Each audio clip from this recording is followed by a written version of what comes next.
Olá, como você está? Estou aqui para nós estudarmos a palavra do Senhor, as profundidades que Ele deixou para nós na sua palavra, especialmente no Evangelho de Lucas, que nós estamos estudando. Como você sabe, aquelas meditações que são para a minha vida, eu trago para vocês no Evangelho de Lucas. Eu havia dado uma paradinha, porque eu também resolvi colocar outros assuntos, né, como o curso de evangelismo que a gente está fazendo aqui no canal, como também respostas a perguntas difíceis da Bíblia. Mas agora nós voltamos a Lucas para meditar em coisas maravilhosas que há aqui. Peço a você que, se você ainda não se inscreveu no canal, se inscreva, ative o sininho para ser avisado de novos vídeos e compartilhe com os teus amigos para que a gente alcance mais e mais pessoas com essa palavra preciosíssima que Deus tem para a minha e para a tua vida. Amém? Vamos então ler o texto de hoje aqui, que é Lucas 3, 15 a 20. Tem lições importantíssimas aqui. Vamos ler, então depois nós vamos meditar e examinar. Lucas 3, 15 a 20, que diz assim: Estando o povo na expectativa e discorrendo todos no seu íntimo a respeito de João, se não seria ele porventura o próprio Cristo, disse João a todos: Eu, na verdade, vos batizo com água, mas vem o que é mais poderoso do que eu, do qual não sou digno de desatar-lhe as correias das sandálias. Ele vos batizará com o Espírito Santo e com fogo. A sua palha tem na mão para limpar completamente a sua eira e recolher o trigo no seu celeiro, porém queimará a palha em fogo inextinguível. Assim, pois, com muitas outras exortações anunciava o evangelho ao povo. Mas Herodes, o tetrarca, sendo repreendido por ele por causa de Herodias, mulher de seu irmão, e por todas as maldades que o mesmo Herodes havia feito, acrescentou ainda sobre todas a de lançar João no cárcere. Então, até aí, e vamos meditar na palavra do Senhor agora. Vejam aqui, que no versículo 15, o povo que estava vendo João Batista, o precursor do Messias, né, como a gente já viu em vídeos anteriores, o antecessor, veio antes de Jesus se manifestar ao mundo, o povo vendo as coisas que ele fazia, chegou a cogitar se João Batista não era, na verdade, o próprio Cristo, né? No versículo 15 que nós acabamos de ler, diz: Estando o povo na expectativa, discorrendo todos no seu íntimo a respeito de João, se não seria ele, porventura, o próprio Cristo, né? E João disse a todos: Eu, na verdade, batizo com água, mas vem o que é mais poderoso do que eu, do qual não sou digno de desatar as correias das sandálias. Ele vos batizará com o Espírito Santo e com fogo. Bom, então você vê que João Batista aqui foi bem humilde, né? Como é uma tônica do livro de Lucas. Quanto mais eu estudo o livro de Lucas, eu vejo o quanto ele atrai a humildade e mostra o erro do orgulho e da soberba. O livro exalta, mostra como tem que ser a nossa vida, sempre em humildade. E o caso de João aqui é fantástico, que é isso que ele nos passa, dessa humildade que ele tem. Vejam o que ele disse aqui. Agora eu te pergunto, será que ele não foi tentado? As pessoas indo após ele e de repente acharem que ele era o Messias, será que ele não chegou a ser tentado um pouquinho e receber aquela glória? Bom, é claro que não, né? Mas você talvez pensasse assim: tá, mas ele nem podia fazer isso porque ele era o precursor de Jesus. Sim, mas todos os seres humanos são tentados, né? A gente pode dizer não para a tentação, mas a gente é tentado. Então eu anotei algumas coisas aqui que eu achei importante para mostrar que ele poderia ter sido tentado com tudo isso que aconteceu e para você entender mais quão foi importante essa posição humilde dele. Aqui no capítulo 3, versículo 2, diz assim: Sendo sumos sacerdotes Anás e Caifás, veio a palavra de Deus a João, filho de Zacarias, no deserto. Então, a palavra de Deus veio a ele. Será que isso não era motivo para ele se olhar um pouco mais altivo assim da humanidade? Puxa, Deus falou comigo, né? Eu sou especial. Será que não? Pensa comigo. Veja no versículo 4 a 6, falando sobre João, profecia do profeta Isaías. Conforme está escrito no livro das palavras do profeta Isaías, voz do que clama no deserto, preparai o caminho do Senhor, endireitai as suas veredas. Todo vale será aterrado e nivelados todos os montes e outeiros. Os caminhos tortuosos serão retificados e os escabrosos aplanados, e toda a carne verá a salvação de Deus. Então, isso era sobre o João. Não era motivo também para ele se orgulhar, como muitos se orgulham, às vezes até com bem menos coisa, né? Ele ia preparar o caminho do Senhor, endireitar as veredas, né? Toda a carne veria a salvação de Deus, não era motivo para ele se orgulhar.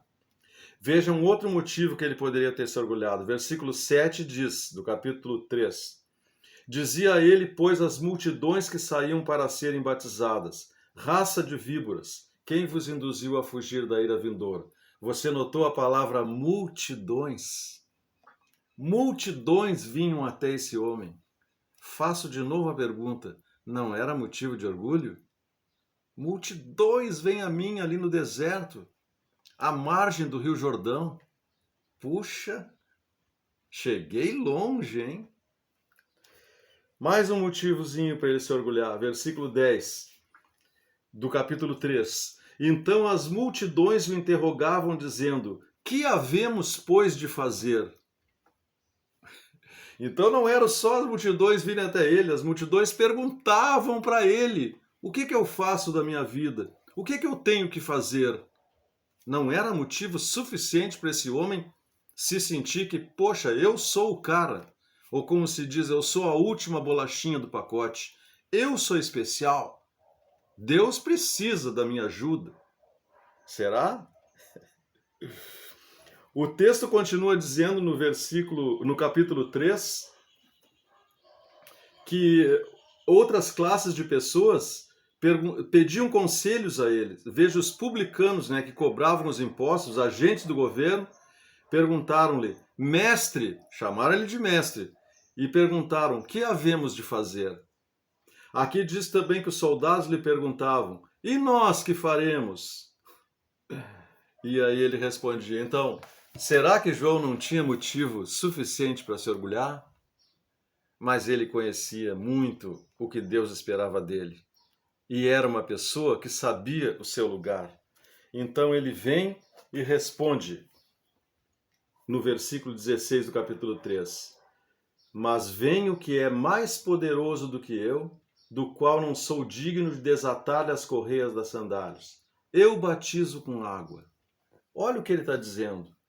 Olha, pessoal, eu apenas estou batizando com água. Quem vai fazer o trabalho mesmo, que vai batizar com o Espírito Santo e com fogo, é o que vem depois de mim. Eu estou apenas batizando com água. E vocês estão achando que eu poderia ser o Messias? Pessoal, eu não sou digno nem de desatar as correias das sandálias dele. Calma lá, pessoal, calma lá. Vamos colocar as coisas no seu lugar.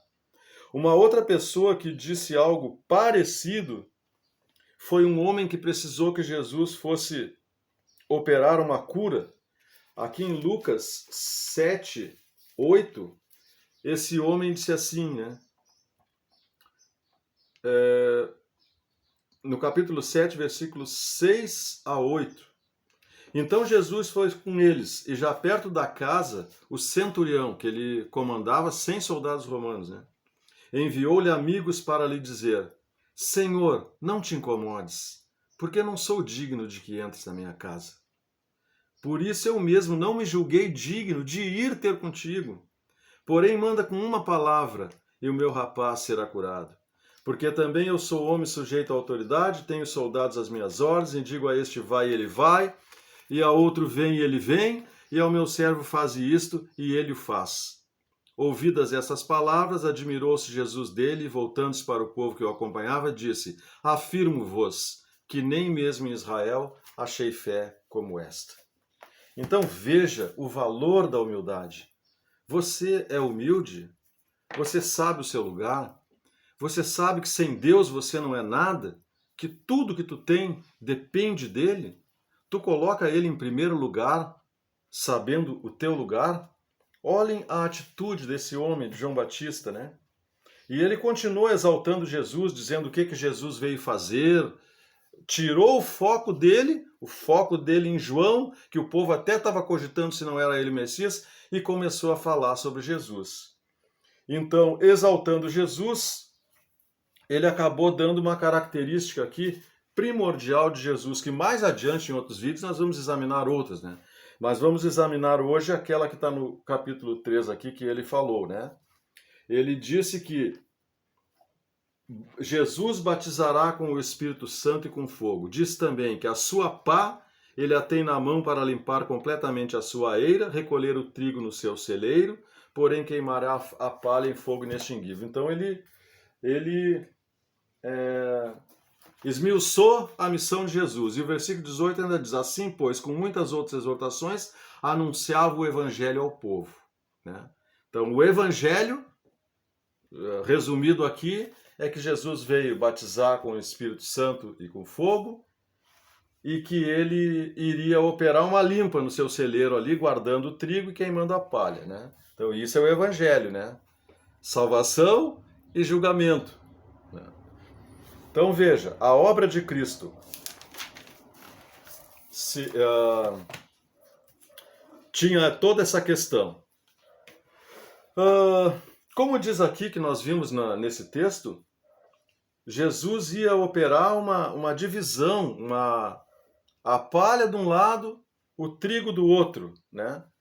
O Russell Shedd, aqui na Bíblia Shedd, ele diz que o arrependimento era a preparação para a vinda de Cristo.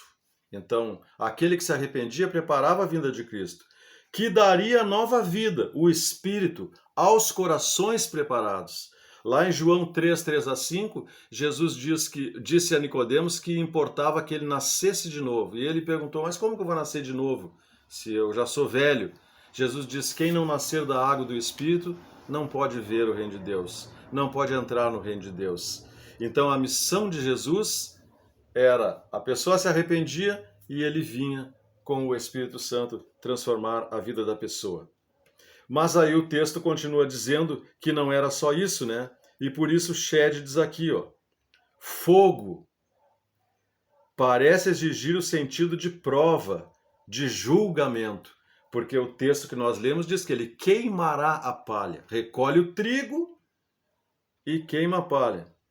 Lucas 12, 49-53, diz assim, ó,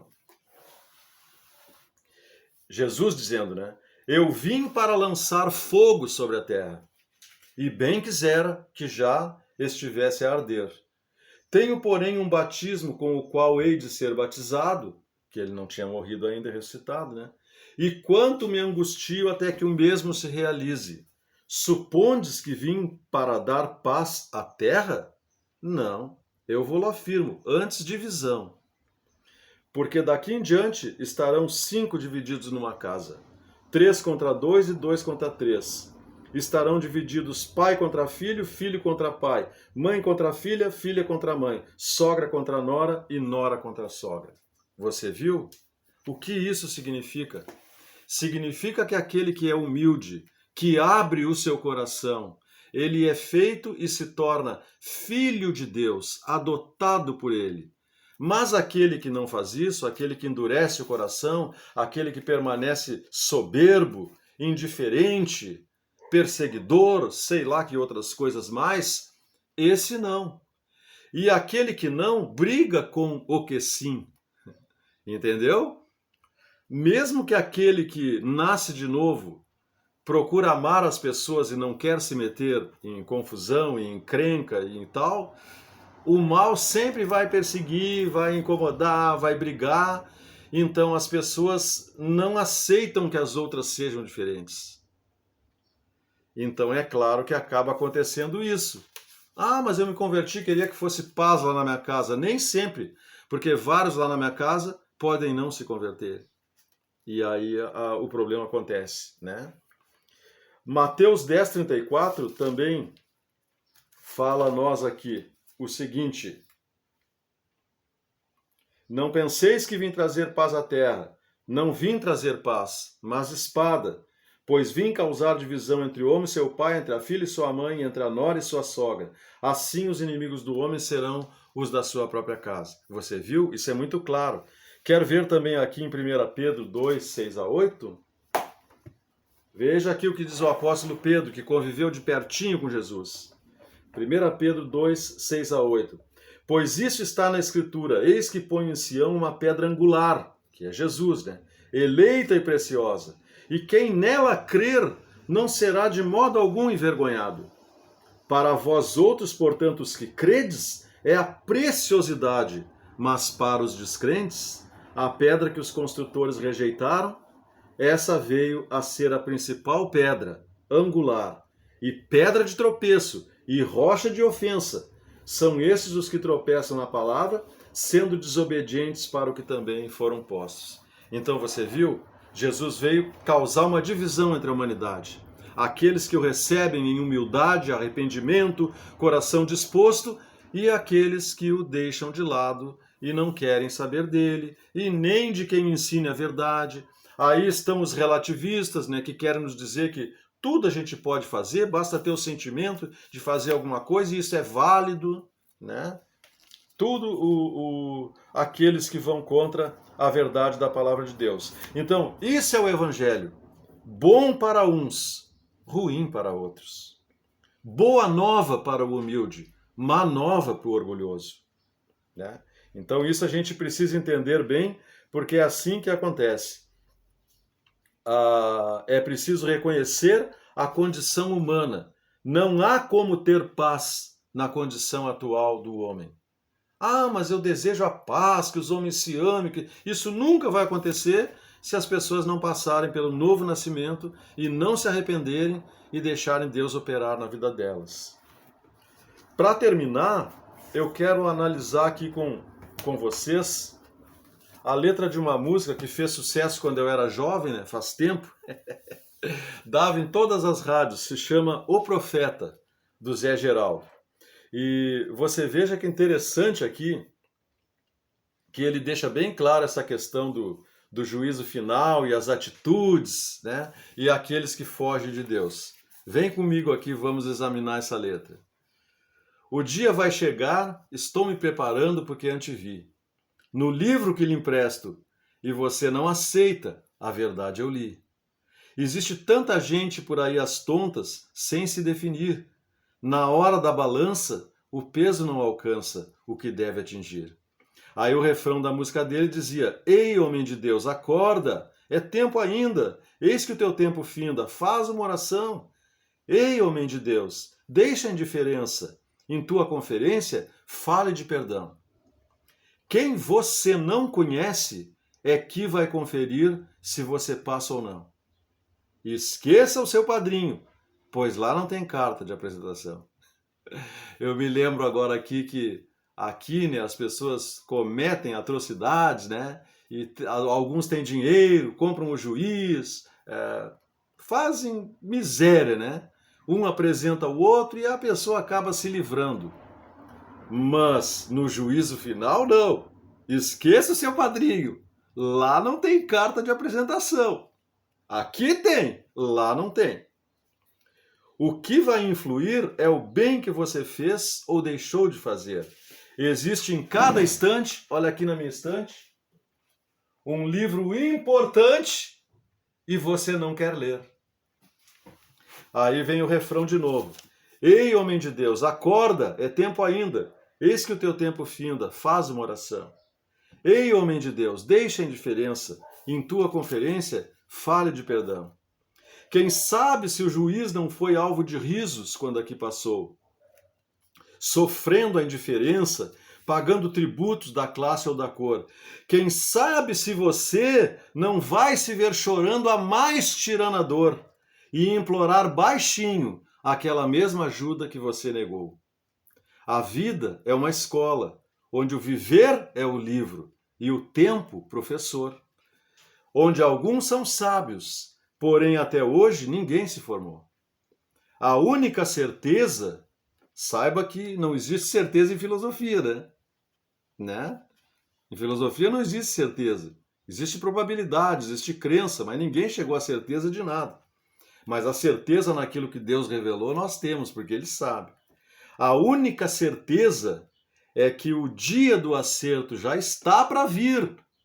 Prepare a sua alma, pois na hora certa você vai ouvir. Ouvir o quê? O som de um instrumento que não se afina ao diapasão. Virá anunciando, sem segundo aviso, a hora da razão. Estou me preparando, estou lhe aconselhando porque quero ir. Você se nega a ler, erroneamente crê que a vida é só aqui. Aí vem o refrão de novo. Ei, homem de Deus, acorda, é tempo ainda. Eis que o teu tempo finda, faz uma oração. Ei, homem de Deus, deixa a indiferença, em tua conferência fale de perdão. Então, desejo que você tenha entendido bem essa questão da humildade, do arrependimento, do novo nascimento e de que vai haver um juízo, né? A gente pode escolher estar em qualquer lado, porém a gente não pode escolher as consequências. A gente vai colher aquilo que a gente escolheu. Então, preste bem atenção, leve em consideração, coloque Deus em primeiro lugar, leia a Bíblia em primeiro lugar. Todas as outras coisas que você, porventura, esteja colocando antes do que Deus, antes do que a sua palavra, a Bíblia, são coisas vãs, tudo vai passar e você vai se frustrar. Mas eu desejo que você faça a escolha certa. Aprenda com João, ouça a palavra de Jesus e coloque a tua vida nas mãos dele. É o meu desejo de coração. É por isso que eu faço esses vídeos aqui. Então, um grande abraço virtual e nos vemos no próximo vídeo. Até!